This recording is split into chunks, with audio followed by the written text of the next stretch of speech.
মতভেদ থাকলেও বিএনপি সব সংস্কারে রাজি, ঠাকুরগাঁওয়ে বললেন মির্জা ফখরুল। মুখ্য বিষয় নির্বাচনের দিকে সবাইকে এগোনোর আহ্বান।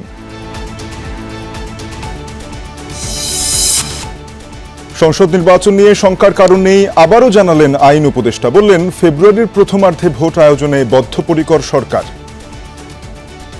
আমি আপনাদেরকে দৃঢ় কণ্ঠে বলতে চাই, আমরা সরকারের পক্ষ থেকে ফেব্রুয়ারির প্রথমার্ধে জাতীয় সংসদ নির্বাচন আয়োজন করার ব্যাপারে বদ্ধপরিকর। 10ম গ্রেড সহ 3 দফা দাবি আদায়ে দেশ জুড়ে প্রাথমিকের শিক্ষকদের কর্মবিরতি। সারা দেশে 65,000-এর বেশি শিক্ষা প্রতিষ্ঠানে পাঠদান বন্ধ।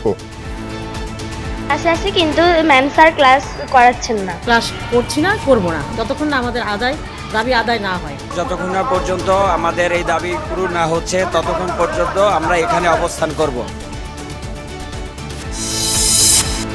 4 জেলার চরাঞ্চলে সন্ত্রাসী ধরতে যৌথ বাহিনীর অভিযান ফার্স্ট লাইন।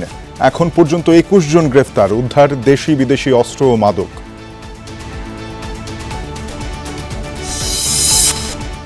নভেম্বরের প্রথম 8 দিনেই ডেঙ্গুতে 29 জনের মৃত্যু, বাড়ছে আক্রান্তের সংখ্যা, পরিস্থিতি আরও অবনতির আশঙ্কা।